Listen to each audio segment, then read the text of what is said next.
Olá pessoal, tudo bem com vocês? Sejam bem-vindos a mais uma aula de física e hoje vamos resolver os exercícios do PET 2, semana 5.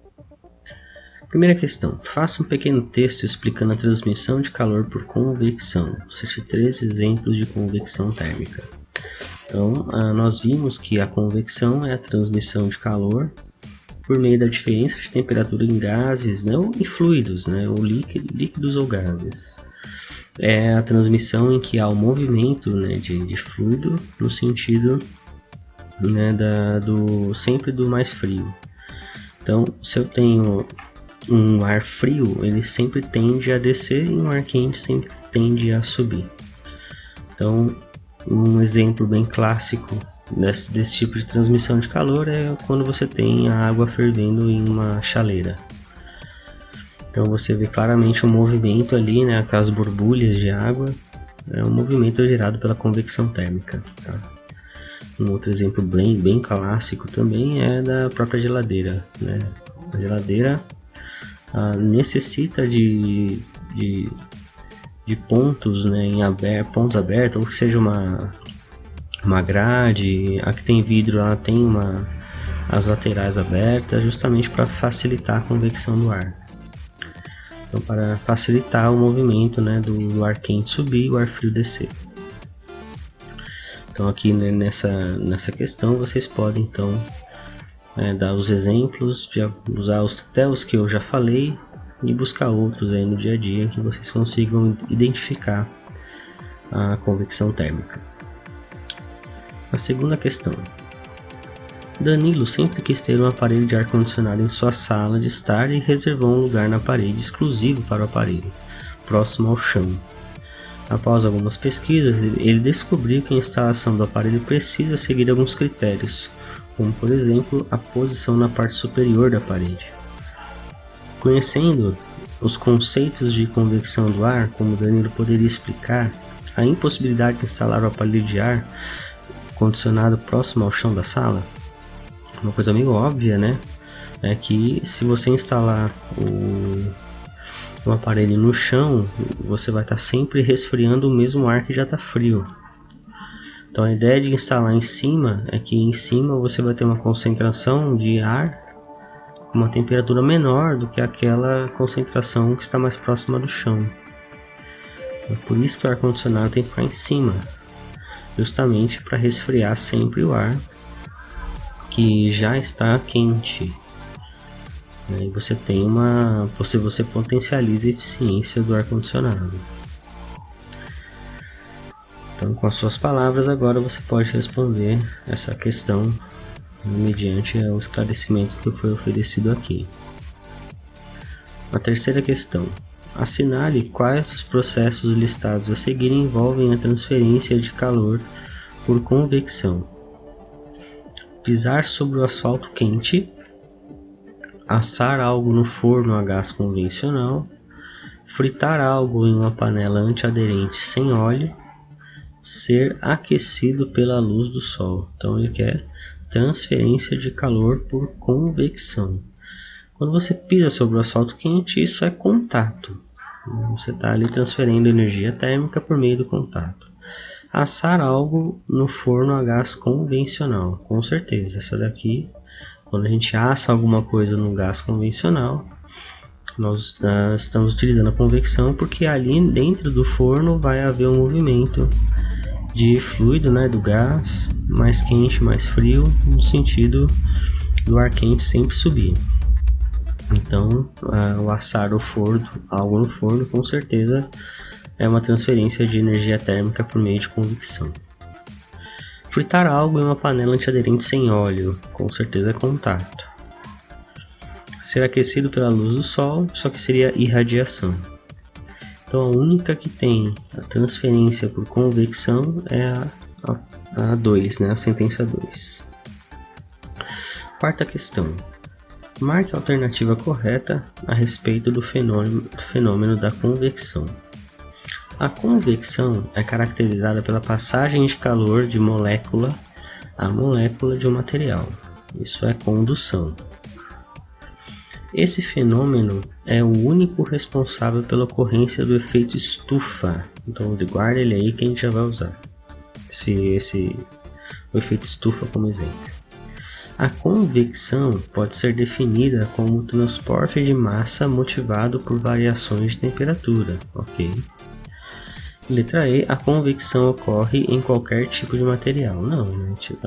A convecção não ocorre por meio dos sólidos, né? Dos materiais sólidos. Então, você não vê tijolo quente subindo, tijolo frio descendo.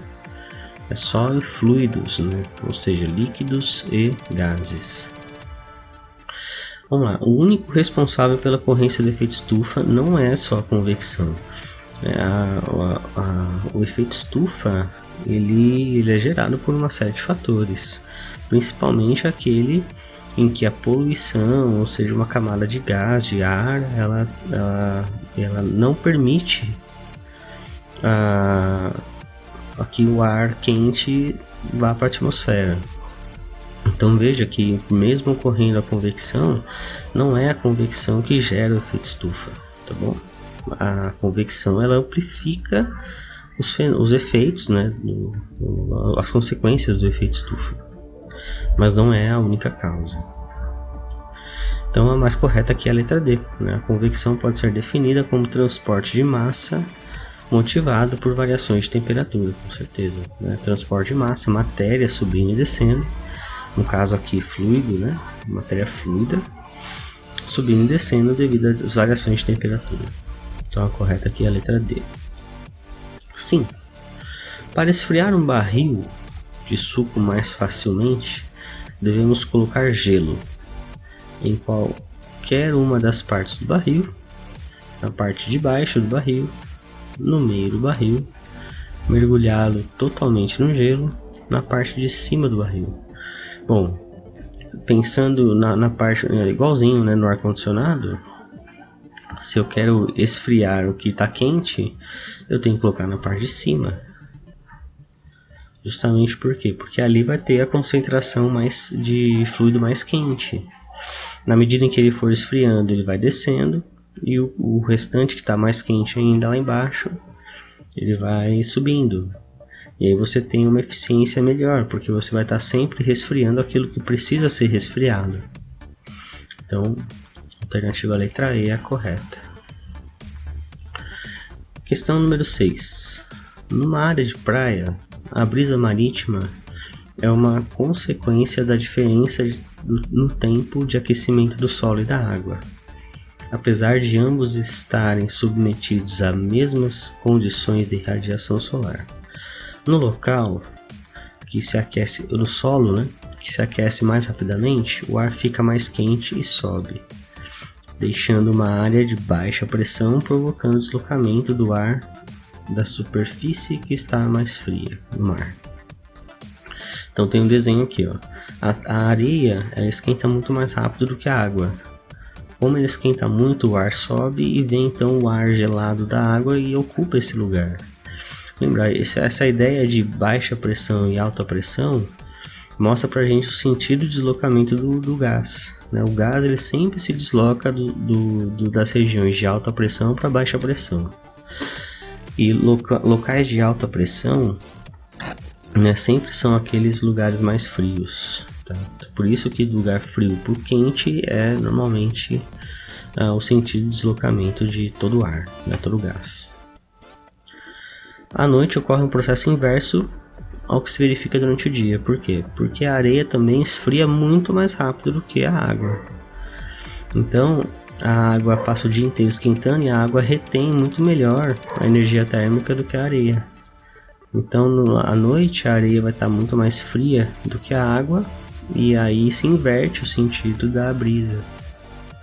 Então de manhã a gente tem uma brisa que vem da água para a areia. E à noite é uma brisa que sai da areia e vai para a água, justamente devido às diferenças de temperatura. Como a água leva mais tempo para esquentar, mas também leva mais tempo para esfriar, né? O fenômeno noturno, brisa terrestre, pode ser explicado da seguinte maneira. Vamos explicar então. Eu acabei de falar, vamos ver qual alternativa que corresponde a essa explicação. Na letra A. O ar que está sobre a água se aquece mais. Ao subir, deixa uma área de baixa pressão, causando deslocamento de ar do continente para o mar. Exatamente. Então, o ar que está aqui em cima da água, ele vai esquentar, ele vai subir, para não deixar um vácuo aqui. É sempre importante isso, né, gente? A gente não pode ter uma região de vácuo aqui embaixo da atmosfera terrestre. Então, se o gás que está aqui, que está quente, ele vai sair, alguém tem que ocupar o lugar dele. Quem ocupa? O gás frio, que está aqui sobre a terra, sobre a areia da praia.